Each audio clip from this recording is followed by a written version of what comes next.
नमस्कार दोस्तों, मैं हूं आपका होस्ट सूरज कुमार और आप देख रहे हैं IGNOU IQ Hindi YouTube channel. दोस्तों, आज के इस एपिसोड में हम बहुत ही इंटरेस्टिंग टॉपिक पर बात करेंगे। आज हम बात करेंगे BPSC 103 के प्रीवियस ईयर के क्वेश्चन पर, यानी प्रीवियस ईयर में जो दिसंबर 2022 में सवाल पूछे गए थे, उन सवालों का आज हम जो है वो विश्लेषण करेंगे। उन सवालों के आंसर के बारे में आपको बताएंगे और आपको बताएंगे कि आंसर लिखना आपको कैसे है, किस भाषा में है। यानी आज का ये सेशन बहुत ही इंपॉर्टेंट होने वाला है, तो इस सेशन को BPSC 103 वाले बिल्कुल मिस ना करें। अगर आप इसको मिस करेंगे तो गलती जो है वो आप ही की होगी और एग्जाम में जो है आप ही को नंबर कम मिलेगा। आपके स्क्रीन पर देख रहे हैं, यहाँ पे है BAPSH, ठीक है। यानी दिसंबर 2022 का ये क्वेश्चन पेपर आपके सामने है। BPSC 103, सब्जेक्ट का नाम है, बुक का नाम है राजनीतिक सिद्धांत, अवधारणाएं और बहस, ठीक है। तो इसमें देख सकते हैं कुल समय 3 घंटे का दिया गया है आपके स्क्रीन पे और अधिकतम अंक जो है वो 100 नंबर का एग्जाम होगा। नंबर आपकी स्क्रीन पे आपका जो पहला प्रश्न है वो है, स्वतंत्रता का क्या अर्थ है? नकारात्मक और सकारात्मक स्वतंत्रता के बीच अंतर स्पष्ट कीजिए। तो हमने ये पढ़ा है, ठीक है, यूनिट 1 में 2 में, कि स्वतंत्रता क्या होता है। देखिए, स्वतंत्रता का मतलब होता है फ्रीडम, आज़ादी। यानी आपको कुछ भी पहनने का अधिकार है, आपको कुछ भी खाने का अधिकार है, आपको किसी भी राज्य में जाकर बिजनेस करने का अधिकार है, यानी आर्थिक स्वतंत्रता है, ठीक है। आप जो है किसी भी क्षेत्र में जाके कोई भी भाषा बोल सकते हैं, आप कहीं भी घूम सकते हैं, किसी भी जो है वो देश में जाने का आपको अधिकार है, आप पासपोर्ट के लिए अपने, यानी वो चीज़ें जो आप करने के लिए स्वतंत्र है, सरकार या कानून या पुलिस आपको नहीं रोकती है, उसे कहते हैं स्वतंत्रता। हम लोग 1947 के पहले अंग्रेजों के गुलाम थे, यानी हम क्या थे, वो हम स्वतंत्र नहीं थे, लेकिन हमने फाइट किया, हमने लड़ा और लड़ने के उपरांत जो है हमें स्वतंत्रता मिली। स्वतंत्रता मिली इसका मतलब क्या, हमें हर जगह जाने का छूट मिला। अंग्रेजों के समय में कुछ कुछ होटल, कुछ कुछ रेस्तरां, कुछ कुछ जगहें ऐसी थी जहाँ पे इंडियंस का प्रवेश जो है वो वर्जित था। सामने होटल के सामने बड़े बड़े बोर्ड लगे होते थे कि Indians and dogs are not allowed, यानी कुत्ते और भारतीय अलाउड नहीं है। तो जब हमें स्वतंत्रता मिली तो हमें क्या मिला, हमें उन होटलों में जाने का अधिकार मिला। आज आप किसी भी भाषा बोलने वाले हैं, किसी भी धर्म के हैं, किसी भी रंग के हैं, आप ताज होटल में बैठ के खाना खा सकते हैं, आपको कोई नहीं रोकने वाला, आप स्वतंत्र हैं। आप चाहें तो ताजमहल में घूम सकते हैं, आप चाहें तो कोई भी मस्जिद, गुरुद्वारा, कोई भी मंदिर में जाके पूजा अर्चना कर सकते हैं। तो ये सभी क्या है, ये सभी स्वतंत्रता है, ठीक है। चलिए अब हम बात करेंगे नकारात्मक और सकारात्मक स्वतंत्रता के बीच अंतर। देखिए, नकारात्मक स्वतंत्रता के 2 पहलू होते हैं। एक सकारात्मक, जो अभी मैंने कहा, सुनने में काफ़ी अच्छा लगा कि ताज में जाके आप जो है वो ब्रेकफास्ट कर पाएंगे, ताजमहल में जाके आप फ़ोटो ले पाएंगे, किसी भी मंदिर में, गुरुद्वारे में, किसी भी मज़ार में जाके आप जो है पूजा कर सकते हैं। हिंदू लोग जाते हैं अजमेर शरीफ, कोई नहीं रोकता उन्हें कोई ये नहीं बोलता कि तुम हिंदू हो, तुम यहाँ नहीं आ सकते। स्वतंत्र है किसी भी धर्म को प्रैक्टिस करने के लिए। एक मुसलमान भी जो है वो कांवड़ लेके कांवड़ यात्रा करता है, भगवान शिव को जल चढ़ाता है, उसे कोई हिंदू नहीं रोकता कि तुम जल नहीं चढ़ा पाओगे। आज जो राम मंदिर अयोध्या में बनकर रेडी हो रहा है, तो उस राम मंदिर के बारे में जानते हैं, उसमें कितने लोग मुसलमान काम कर रहे हैं? क्या आपको पता है कि भगवान श्री राम का जो मूर्ति बन रहा है, उस मूर्ति को पश्चिम बंगाल के मेदिनीपुर जिले के 2 मतलब कि उनका बाप और उनका बेटा मिलकर बना रहा है, वो मुस्लिम है। तो कोई नहीं रोकता, आप स्वतंत्र हैं बिल्कुल। आपको किसी भी पार्टी चुनने का अधिकार है, आपको किसी को वोट देने का अधिकार है। आप मोदी जी के साथ फोटो खिंचवाइए, कोई मतलब नहीं है। अगर आप वोट कांग्रेस को दे रहे हैं, उस पर भी आपको अधिकार है, ठीक है। आई बात समझ में? एक घर में ही 4 लोग हैं, 4 लोग अलग अलग पार्टी के को वोट दे रहा है, स्वतंत्र हैं। आपके ऊपर किसी का कोई दबाव नहीं है कि आपको ऐसे चलना होगा, यानी आप किसी के नियंत्रण में नहीं है, नियंत्रण मुक्त हैं आप, ठीक है। आप किसी के कंट्रोल में नहीं है, वही तो है स्वतंत्रता। अब सकारात्मक क्या है, नकारात्मक है। सकारात्मक जो अभी मैंने कहा, सुनने में काफ़ी अच्छा लगा, हाँ भाई, किसी को वोट दे सकते हैं, कहीं जा सकते हैं, कहीं भी जाकर घूम सकते हैं, खा सकते हैं, ये हुआ सकारात्मक। और नकारात्मक क्या हो गया, अगर मैंने आपको अत्यधिक छूट दे दी। अभी संसद भवन में क्या हुआ, 2 दिन पहले 13 दिसंबर को संसद भवन में, पार्लियामेंट में 2 लोग 3 लोग घुस गए। ये किसका परिणाम है? ये परिणाम है अत्यधिक स्वतंत्रता देने का। नकारात्मक हुआ कि नहीं हुआ? अब मीडिया की बात करें तो मीडिया को जो इतनी खुली छूट मिली हुई है, इसका नकारात्मक पहलू ही हमें देखने को मिलता है, सकारात्मक तो देखने को मिलता ही नहीं। क्यों नहीं मिलता? अब मैं आपको एग्जांपल देता हूं। सबसे पहला एग्जांपल 2 दिन पहले 13 दिसंबर का। 13 दिसंबर में जब पार्लियामेंट में अटैक किया गया तो उसमें ग्रेनेड फेंका गया। ग्रेनेड यानी कलरफुल, यानी होली में जो हम लोग यूज करते हैं रंग के लिए, ठीक है, धुआं के लिए, उसको फेंका गया। तो उसको जो फेंका गया तो वो एक एविडेंस है, वो एक सबूत है, और सबूत के साथ आप छेड़खानी नहीं कर सकते हैं। लेकिन एक वीडियो वायरल हुई और उस वीडियो में ये देखा गया कि जो मीडिया वाले लोग थे वे क्या कर रहे थे, उस ग्रेनेड को हाथ में उठा के टीआरपी बढ़ाने के लिए कैमरे के सामने लोगों को दिखा रहे थे अपने न्यूज चैनल में। तो ये क्या है? ये अत्यधिक छूट देने का नकारात्मक स्थिति है।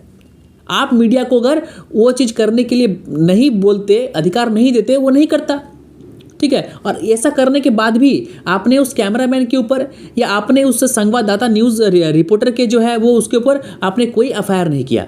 तो कहीं ना कहीं आपने उन्हें छूट दे रखा है, तभी वो कर रहा है, और ये नकारात्मक पहलू है। आई बात समझ में? और सकारात्मक पहलू क्या है हमने देख लिया। अब हम बात करेंगे मुंबई ताज होटल पे जो अटैक किया गया था 26/11 को, ठीक है, 2008 में।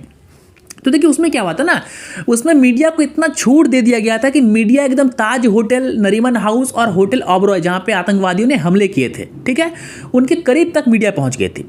और मीडिया अपने टीवी के पे लाइव स्ट्रीमिंग करके, ब्रॉडकास्टिंग करके लाइव दिखा रहा था कि कमांडो आ रहे हैं हेलीकॉप्टर लेके, कमांडो हेलीकॉप्टर पे चढ़ रहे हैं, पुलिस नीचे है। तो पाकिस्तान में बैठे आतंकवादियों को पल पल की खबरें मिल रही थी, कितने कमांडो आ रहे हैं, कितने जो सिपाही हैं वो आ रहे हैं, वो सिपाही खिड़की से घुस रहे हैं या दरवाजे से घुस रहे हैं। तो ये नकारात्मक पहलू है। आप अधिक स्वतंत्रता दे देंगे तो लोग ऐसे ही करेंगे। यानी किसी किसी जगह में जो है आपको अंकुश लगाने की आवश्यकता है, और आपको लगाना ही पड़ेगा। आई बात समझ में?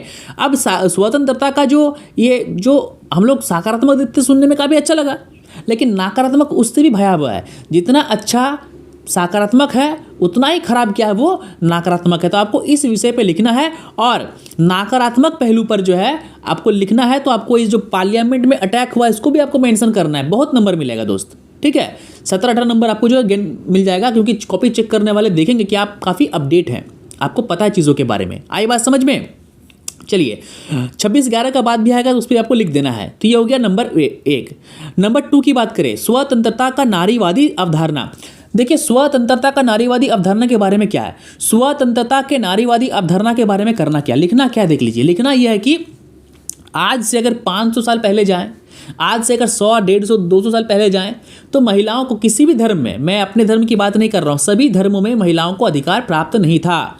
ये जो ईसाई धर्म के लोग हैं, यूरोप के लोग हैं, ये बहुत ही एडवांस होने की बात करते हैं, ये बहुत ही आधुनिक होने की बात करते हैं। लेकिन क्या आपको पता है अमेरिका में सबसे पहले, अमेरिका में भी महिलाओं को पहले वोट देने का अधिकार नहीं था। यूरोप में महिलाओं को वोट देने का अधिकार नहीं था, चुनाव में खड़े होने का अधिकार नहीं था, ठीक है, कहीं भी जो है वो मर्दों के बराबरी में बैठने का अधिकार नहीं था। मैं यूरोप की बात कर रहा हूँ, अंग्रेजों की बात कर रहा हूँ, पश्चिमी देशों की बात कर रहा हूँ, भारत की तो छोड़ दीजिए।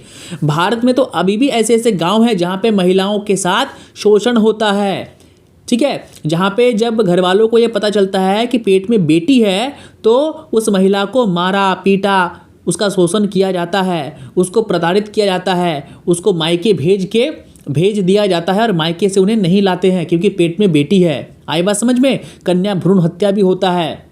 तो अब सोच लीजिए कि नारियों का कितना स्वतंत्रता है। लेकिन हमारा युग जैसे जैसे आगे बढ़ा, सोशल मीडिया जैसे जैसे जो है आगे बढ़ा, लोग शिक्षित होते गए, लोगों ने जो है काम करना स्टार्ट किया, गांव के लोग शहर आए, और गांव के वे लोग जो मतलब कि नारियों को अपने कंट्रोल में रखना पसंद करते थे, जब वो शहर आए तो शहर आकर उन्होंने देखा कि नहीं भाई, शहर की औरतें भी काम कर रही है, तो हमें भी जो है अपना मेंटेलिटी, अपना विचार, अपने मन को बदलना होगा। तो ऐसे करते करते क्या हुआ, आज आप बैंकिंग सेक्टर में जाइए, आपको महिलाएं मिलेंगी, आप किसी दफ्तर में जाइए महिलाएं मिलेंगी, आप आईटी सेक्टर में जाइए वहाँ महिलाएं मिलेंगी। आई बात समझ में? आज तो सबसे गर्वान्वित करने वाली बात तो ये कि दोस्तों हमारे देश की प्रधानमंत्री महिला रह चुकी हैं। अभी वर्तमान में हमारे देश की राष्ट्रपति महिला है। तो जो भी मैंने अभी कहा नारीवादी सिद्धांत को लेकर, अवधारणा को लेकर, उसे आपको लिखना है। लेकिन अब ये मत सोचिए कि नारियों को जो ये अधिकार मिला ये तुरंत मिल गया। इसके लिए भी नारियों को संघर्ष करना पड़ा, उन्हें भी घर से बाहर निकलना पड़ा, उन्हें भी मार्च करना पड़ा। आई बात समझ में। गांधी जी की बात करें तो गांधी जी ने जो है काफ़ी संघर्ष किया था नारियों को अधिकार दिलाने के लिए। आज भी अगर आप राजस्थान जाएं तो राजस्थान में आज भी औरतें जो है दुपट्टे में रहती है। मुस्लिम समाज की बात करें तो कुछ दिन पहले आपने सुना होगा मुस्लिम लोग की जो महिलाएं हैं, बच्चे हैं, वे बुर्खा हिजाब पहनने की बात कर रहे थे। भाई किस चीज़ का हिजाब, क्यों आप हिजाब पहने? हाँ, आप अपने बदन को ढक के रखो, कोई मना नहीं कर रहा, हिजाब क्यों? ठीक है। हाँ, अभी भी क्या आपको उससे पहले के ज़माने में जीना है? हाँ, एक तरफ तो आप बात करते हैं चांद पे जाने की, एक तरफ तो आप बात करते हैं अंतरिक्ष में जाने की। आप हिजाब पहन के जाएंगे अंतरिक्ष? हाँ, वहाँ भी क्या आप हिजाब पहनेंगे? या जो हमारे कल्चर में जो घुमटा लगा के जो हिंदुओं में क्या कि घुमटा जो है माथे पे रहेगा, घूंघट लगा के, तो क्या आप दफ्तर में काम करने जाएंगे घुमटा लगा के? आप डॉक्टर बन जाएंगे जब, तो क्या घुमटा लगा के आप लोगों का ऑपरेशन करेंगे? नहीं करेंगे ना।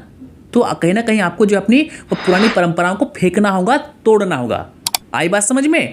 तो स्वतंत्रता का नारीवादी सिद्धांत पे आपको इन सभी चीज़ों को आपको लिख देना है। चलिए अब हम बात करेंगे समानता और स्वतंत्रता के बीच अंतर। देखिए, समानता का मतलब होता है इक्वलिटी, यानी सभी लोगों को एक दृष्टि से देखना।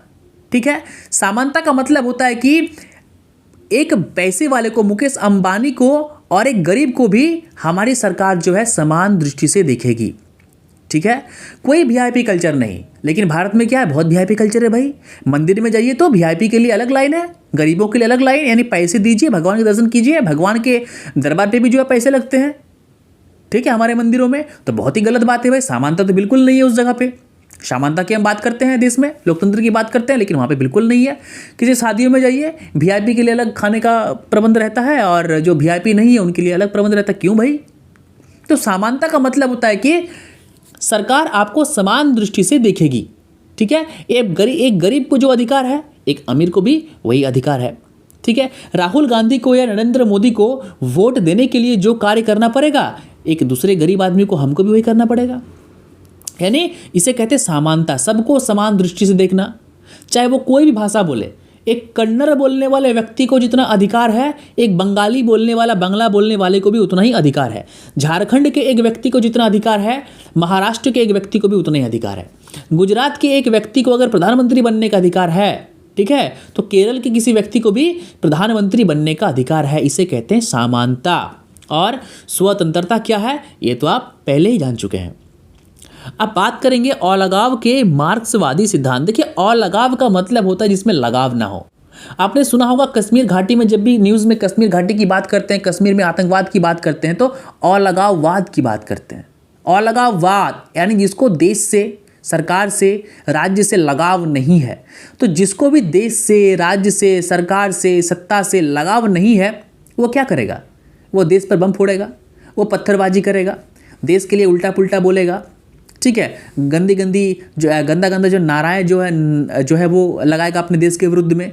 तो वो है अलगाववादी। उसके मार्क्सवादी सिद्धांत क्या होता है?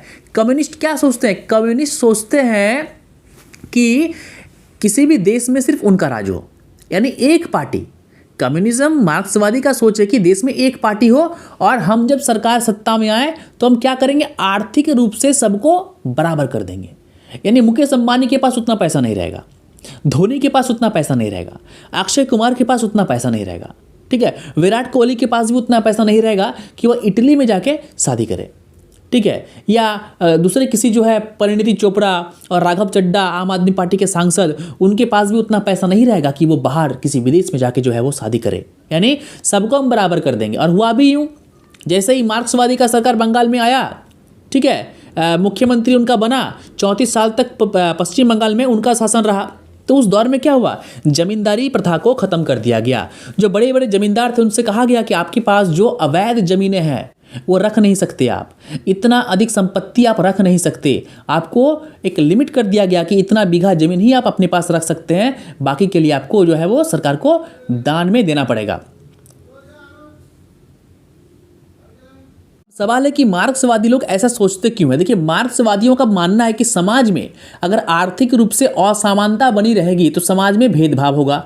अब मान लीजिए आपका कोई पड़ोसी है, वो काफ़ी पैसे वाला बन गया, ठीक है, तो समाज में प्रभुत्व तो उनका अधिक हो जाएगा और आपका कम हो जाएगा। तो अगर समाज में उसका प्रभुत्व अधिक हो गया, आपका प्रभुत्व कम हो गया, तो इससे क्या हो गया, इससे ही तो समाज में भेदभाव उत्पन्न होगा। तो भेदभाव को खत्म करने के लिए क्या करेंगे हम आर्थिक रूप से सभी को बराबर कर देंगे। ठीक है, सभी के पास बराबर का पैसा रहेगा। और साथ ही साथ जो मार्क्सवादी होते हैं उनका सोच ये होता है कि हमारा जो समाज है उनमें सभी वर्ग में समानता हो आर्थिक रूप से, और आर्थिक रूप से अगर हमारा समाज में समानता है तो हमारा देश समानता है, हम विकसित है। अगर सही में कहा जाए तो अगर जीडीपी ग्रोथ की बात करें, विकास दर की बात करें, तो मार्क्सवादी देश लोकतांत्रिक देश से बहुत आगे है। ठीक है, ये आंकड़े की मैं बात कर रहा हूँ। किसकी बात कर रहा हूँ मैं आंकड़े की बात कर रहा हूँ। ठीक है, चलिए अब नंबर 5 पे हम गौर करेंगे। सवाल नंबर 5 जो है वो है वितरणात्मक न्याय से आप क्या समझते हैं और ये समाज के लिए क्यों महत्वपूर्ण है। देखिए, वितरणकारी न्याय चीज को समझिए, शब्द को तोड़िए। वितरणात्मक न्याय यानी वितरण की बात कर रहा है, बांटने की बात कर रहा है। ठीक है, न्याय यानी न्याय कब होगा, वितरणात्मक न्याय कब न्याय होगा, जब सभी को हम समान रूप से बांटेंगे। मेरे पास 10 आम है और मेरे पास 5 लोग हैं। ठीक है, तो मेरा न्याय क्या कहता है कि मैं सभी लोगों को 2-2 आम दे दूं। इससे क्या होगा, ये न्याय कहलाएगा, क्योंकि मैंने बराबर जो है सभी को लोगों को जो है वो आम को बांटा है। अगर ऐसा हो कि मेरे पास जो है 10 आम है, ठीक है, और 5 लोग हैं, एक को मैंने 7 आम दे दिया, ठीक है, और बाकी को मैंने 1-1 दे दिया, तो एक व्यक्ति छूट गया, तो ये न्याय हुआ क्या, ये न्याय कभी नहीं हुआ। तो वितरणात्मक न्याय ये कहता है कि सरकारी जो सुविधाएं हैं वह सरकारी सुविधाएं सभी को बराबर मिलनी चाहिए। ऐसा नहीं कि जो है सरकार जो है आपको राशन दे रही है महीने में 20 किलो चावल और कोई वीआईपी आदमी है उसको 1 क्विंटल मिल रहा है, ऐसा नहीं होना चाहिए। सरकारी जो लाभ है, सरकारी सुविधाएं जो है वो सभी को समान रूप से मिलनी चाहिए। आपको 5 किलो मिल रहा है तो उसको भी 5 किलो ही मिलना चाहिए। आपको जो है वो एप्पल का टैब मिल रहा है सरकार की तरफ से तो उसे भी एप्पल का ही मिलना चाहिए। ऐसा नहीं होना चाहिए कि वो मेरा करीबी है तो मैं उसको एप्पल का टैब दे दूंगा, ठीक है, वो मेरे पार्टी का कार्यकर्ता है। ठीक है, अब अखिलेश यादव ने लैपटॉप बांटा था, ठीक है, उत्तर प्रदेश में। ठीक है, तो अब अखिलेश यादव सोचेगा कि नहीं भाई, इस स्कूल में तो 5 कार्यकर्ता के जो बच्ची मेरे पढ़ते हैं तो उस कार्यकर्ता को मैंने एप्पल का लैपटॉप दूंगा, बाकी को मैं लेनोवो का लैपटॉप पकड़ा दूंगा। ऐसा नहीं हो सकता, ये न्याय नहीं हुआ। ठीक है, उनको ये सोचना होगा कि नहीं, मैं सभी को एक ही किस्म का जो है वो लैपटॉप दूंगा। तो इसे कहते हैं वितरणात्मक न्याय। और ये समाज के लिए महत्वपूर्ण क्यों है? अगर न्याय सबके लिए बराबर नहीं होगा, अगर न्याय को हम सभी लोगों में बराबर वितरण नहीं करेंगे तो इसे समाज में क्या होगा, भेदभाव उत्पन्न होगा। भेदभाव समाज में उत्पन्न होगा तो समाज के लोग विद्रोह करेंगे, और समाज के लोग विद्रोह करेंगे, सरकार के खिलाफ आवाज उठाएंगे तो देश में क्षति होगी, जीडीपी ग्रोथ कम होगा, झगड़ा झंझट फसाद दंगा मारपीट ये सब समाज में बढ़ जाएगा। आई बात समझ में? तो ये हो गया भाग 1 का आपका सवाल, और जवाब भी मैंने आपको दे दिया, यानी प्रीवियस ईयर के क्वेश्चन जो है भाग 1 का हमने कर लिया है। ठीक है, अब रहा आपका भाग 2 का सवाल। तो भाग 2 का सवाल नंबर 6, भाग 2, वैश्वीकरण के संदर्भ में आर्थिक न्याय की मांग पर एक टिप्पणी लिखे। वैश्वीकरण का मतलब होता है पूरे विश्व का एक हो जाना। आज जो है वो क्या है, वैश्वीकरण का दौर चल रहा है, ग्लोबलाइजेशन, यानी पूरी दुनिया सिमट चुकी है। हम घर में बैठ के अमेरिका के एक व्यक्ति से बात कर सकते हैं, इंस्टाग्राम में चैट कर सकते हैं, उनको फॉलो कर सकते हैं, उनकी एक्टिविटी को देख सकते हैं, वो क्या कर रहे हैं देख सकते हैं। हम घर बैठे दुबई में हो रहे क्रिकेट मैच, आईपीएल मैच को देख सकते हैं। हम घर में बैठे दुनिया के किसी भी कोने की जानकारी ले सकते हैं। यही तो है वैश्वीकरण, यही तो है ग्लोबलाइजेशन। तो इसका आर्थिक न्याय क्या है? अगर आज भारत की इकोनॉमी की बात करें तो भारत की इकोनॉमी काफ़ी ग्रो कर रही है। ग्रो क्यों कर रही है? हम बिजनेस कर रहे हैं, हम ईरान से तेल ले रहे हैं, हम अमेरिका से हथियार खरीद रहे हैं, हम रूस से तेल ले रहे हैं, हम पूरी दुनिया को चावल बांट रहे हैं, हम पूरी दुनिया को मसाले बेच रहे हैं, हम जो है वो वियतनाम को जो है अपना गोला बारूद दे रहे हैं, अर्मेनिया को भी हम गोला बारूद दे रहे हैं, और भी कई सारे कंट्री हैं, फिलीपींस वगैरह है, ठीक है, जापान वगैरह है, उन्हें भी हम कुछ सामान एक्सपोर्ट कर रहे हैं खाने पीने की। तो यही तो है वैश्वीकरण के रूप में आर्थिक न्याय। यानी हम क्या कर रहे हैं, आर्थिक रूप से हम सभी देशों को लेके चल रहे हैं। ठीक है, हमारे लिए चाइना जितना इम्पॉर्टेंट है, हमारे लिए अमेरिका भी उतना इम्पॉर्टेंट है। भले ही हम बाइकआउट चाइना क्यों ना कर दे, लेकिन चाइनीज़ प्रोडक्ट भी हम आज भी इस्तेमाल करते हैं। हाँ, आने वाले टाइम पे हम आत्मनिर्भर हो जाएंगे, और हो भी रहे हैं। इस बार की दिवाली में जो है जितने भी बल्ब जो जले वैसे भी इंडियन थे, चाइनीज़ नहीं थे, लेकिन ज़रूरत पड़ेगी।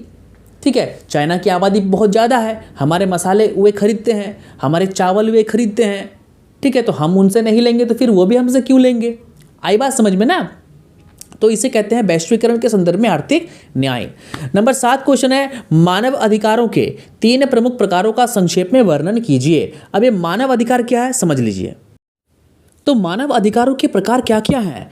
पहला है राजनीतिक अधिकार। राजनीतिक अधिकार का मतलब होता है कि आपको जो है सरकार से जो अधिकारें मिलती है, आपको कानून से जो अधिकार मिलता है, यानी आपको वोट देने का अधिकार है, आपके खिलाफ अगर कोई कुछ भी बोले तो आपको जो है उसके खिलाफ कार्रवाई करने का अधिकार है, आपके ज़मीन को कोई दखल कर ले, आपके घर पे कोई कब्जा कर ले तो उसके खिलाफ आपको थाने और कोर्ट जाने का अधिकार है, ठीक है, आपको चुनाव लड़ने का अधिकार है, आप चुनाव में नामांकन कर सकते हैं। तो ये हो गया आपके राजनीतिक अधिकार। दूसरा है आर्थिक अधिकार, यानी आपको कहीं पर भी किसी भी दूसरे राज्य में जाके बिजनेस करने का अधिकार है। आप चाहें तो किसी भी चीज़ का बिजनेस कर सकते हैं, उससे आपको कोई नहीं रोक सकता।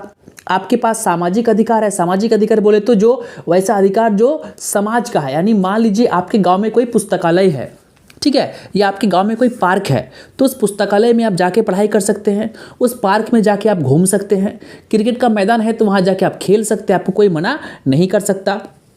उसके बाद है एकजुटता या समूह अधिकार, यानी आपको धरना प्रदर्शन करने का अधिकार है, आपको एकजुट होकर कोई संस्था बनाने का अधिकार है। तो ये सभी क्या है? ये सभी मानव अधिकार है और इसी को जो है आपको आपके एग्जाम में इस क्वेश्चन में जो है आपको लिखना होगा। अब आगे बढ़िए, आगे है सविनय अवज्ञा से आप क्या समझते हैं, और इसका जो वीडियो है यूनिट 13 मैंने आज ही अपलोड किया है। तो अगर आपने यूनिट 13 के वीडियो को देखा है तो इसका आंसर आप खुद ही दे पाएंगे कमेंट बॉक्स में। सविनय अवज्ञा का अर्थ होता है कि आज्ञा का पालन न करना, कानून को तोड़ना। सविनय अवज्ञा आंदोलन आपको याद होगा और इस क्वेश्चन में आपको उसी को लिखना है। सविनय अवज्ञा ने का जो आंदोलन था वो गांधी जी ने जो है वो स्टार्ट किया था और गांधी जी ने कहा था कि हम क्या करेंगे, अंग्रेजों का विरोध करेंगे। किस चीज़ से? उनके ही कानून को तोड़कर। यानी अगर आपसे कहा जाए कि रोड के बाएं तरफ चलिए तो आप क्या करेंगे, रोड के दाएं तरफ चलेंगे या रोड के बीच में चलेंगे, यानी कानून को आप तोड़ेंगे। तो वही है सविनय अवज्ञा, ठीक है। चलिए, तो सविनय अवज्ञा में जब भी पूछे तो गांधी जी के बारे में 4-5 लाइन अच्छे से आप लिख दीजिएगा। अब आगे है बहुसंस्कृतिवाद का अर्थ और प्रकृति पर चर्चा कीजिए। देखिए बहुसंस्कृतिवाद यानी बहु माने अनेक, संस्कृति मतलब परंपराएं, संस्कृति। तो बहुसंस्कृतिवाद का उदाहरण भारत से अच्छा और क्या ही हो सकता है। हम भारत के लोग हैं, भारत में विभिन्न प्रकार के धर्म हैं, सिर्फ धर्म ही नहीं, छोटे छोटे पंथ भी हैं, यानी हिंदू धर्म के अंदर भी छोटे छोटे समुदाय हैं, छोटे छोटे पंथ हैं। इस्लाम धर्म के अंदर भी छोटे छोटे पंथ हैं, ईसाई धर्म के अंदर भी क्या है, छोटे छोटे पंथ जो है वो है। तो हमारी संस्कृति अलग है। झारखंड की जो है संस्कृति है वो अलग है, बंगाल की अलग है, बंगाल की भाषा अलग है, उड़ीसा की भाषा अलग है, वहाँ की संस्कृति अलग है। यानी हर एक राज्य का अपना खुद का एक बोली है, खुद का एक भाषा है। बहुत भाषाओं की जो है अपनी अपनी खुद की लिपि है, तो वो उसकी संस्कृति हो गई, ठीक है। वेशभूषा अलग अलग है, ठीक है। रहन सहन, खान पान वो सभी अलग अलग है। आप जाएंगे उत्तर पूर्व यानी नागालैंड के लोग देखने में अलग हैं, ठीक है। केरल के लोग जो है वो देखने में थोड़े से अलग हैं, वो थोड़े से जो है उनका चमड़ी का रंग थोड़ा सा काला होता है। आप जाएंगे जम्मू कश्मीर, हिमाचल प्रदेश, उत्तराखंड, सिक्किम, दार्जिलिंग, ठीक है, अरुणाचल प्रदेश, तो वहाँ के लोग गोरे गोरे होते हैं। तो यही तो है बहुसंस्कृतिवाद, यानी विभिन्न प्रकार के संस्कृति के लोग आपस में मिल के हम लोग रहते हैं, यानी बहुसंस्कृति है। अलग अलग भाषाएं हैं, अलग अलग खान पान है, अलग अलग धर्म है, अलग अलग पंथ है, अलग अलग वेशभूषा है, अलग अलग चमड़ी के रंग है, अलग अलग देवी देवताओं के पूजा करते हैं, ठीक है। अलग अलग प्रकार से विवाह भी करते हैं, ठीक है। अब मान लीजिए मैं बंगाली हूँ, मैं बाई कास्ट में बंगाली हूँ, ठीक है। तो हमारे बंगाली में भी बहुत तरह के बंगाली हैं, ठीक है। ऐसा नहीं है कि जो शादी का रीति रिवाज जो मेरे यहाँ है वही रीति रिवाज किसी और बंगाली के यहाँ हो, नहीं, बिल्कुल नहीं, ठीक है। जगह के चेंज होने से यानी स्थान के, जन्म स्थान के चेंज होने से जो है आपकी जो रीति रिवाजें हैं वो बदल जाती है, ठीक है। तो यही इसे कहते हैं बहुसंस्कृतिवाद। अब आपका जो आखिरी सवाल है वो है राजनीतिक दायित्व के अनुबंध सिद्धांत की जांच कीजिए। तो इसको भी हमने आज ही यूनिट 13 में पढ़ा है कि राजनीतिक दायित्व के अनुबंध सिद्धांत क्या होता है। देखिए जो अनुबंध का सिद्धांत है ना, ये अनुबंध का सिद्धांत यह कहता है कि राज्य को मनुष्य द्वारा अपने विशेष उद्देश्यों के रूप में बनाया गया। यानी जो राज्य का निर्माण किया गया है तो राज्य का निर्माण मनुष्यों ने अपने अनुसार किया है। अब मान लीजिए आपकी कहीं पे खाली ज़मीन पड़ी हुई है, ठीक है, तो उस ज़मीन पर आप जब घर बनाएंगे तो आपके खुद के अनुसार बनाएंगे, या कहीं पर आप कोई दुकान बनाना चाहते हैं तो उसे भी आप अपने अनुसार बनाएंगे कि ये ऐसा मेरा दुकान होगा, यहाँ पे ऐसा काउंटर होगा, मैं यहाँ पे अपने सामान को रखूँगा, यहाँ पे मैं कैश रखूँगा, तो आपके अनुसार होगा। आप जब घर बनाएंगे वो आपके अनुसार बनाएंगे। तब जो अब कोई देश का राजा बनता है, यानी मोदी जी जब जो देश के प्रधानमंत्री बने तो उनका एक अलग मॉडल था, उनका एक अलग विजन था इस देश को अलग तरीके से जो है क्या करने का, विकसित करने का। वे आए, नोटबंदी लागू किया, वे आए 370 हटाया, 35A हटाया, ट्रिपल तलाक लाया, वो आए GST लगाया, यानी खुद के अनुसार एक राज्य का उन्होंने क्या किया, निर्माण किया। फ्रांस का एक शहर है पेरिस, आईफिल टावर जहाँ पे है, तो पेरिस शहर को बनाने वाले कौन थे, नेपोलियन। तो नेपोलियन ने जो है क्या किया, अपने अनुसार जो उनको अच्छा लगा उसके अनुसार उन्होंने क्या किया, पेरिस शहर को बनाया। तो इसे कहते हैं सामाजिक अनुबंध। आई बात समझ में? तो उम्मीद करते हैं, ठीक है। और जो मैंने एग्जाम्पल अभी दिए हैं नरेंद्र मोदी जी का, नेपोलियन का, इस एग्जाम्पल को भी जो है ना वो आपको एग्जाम में लिख देना है, उदाहरण देके। उदाहरण स्वरूप नंबर 1 नरेंद्र मोदी, आपने लिख दिया उनके बारे में, ठीक है, कि उन्होंने अपने अपने विजन में क्या क्या किया। उसके बाद नंबर 2 नेपोलियन बोनापार्ट, उसमें आपने लिख दिया। तो इस तरीके से आपको कॉपी भर के लिखना है, एकदम आपको नंबर मिलेगा, मैं बोल रहा हूं। और अभी तक अगर आपने नोट्स परचेज नहीं किया है, सिर्फ 50 रुपये में नोट्स अवेलेबल है। नीचे दिए गए नंबर पर फ़ोन करके या व्हाट्सएप पर मैसेज करके जो है आप अभी तुरंत इसी वक्त 1 सेकंड में अपना नोट्स इंपॉर्टेंट क्वेश्चन ले सकते हैं। तो देर मत कीजिए, एग्जाम काफ़ी नज़दीक है, जल्दी से जल्दी जो है नोट्स परचेज कर लीजिए। एग्जाम से एक दिन पहले पढ़ के जाइए और एग्जाम लिख के आइए।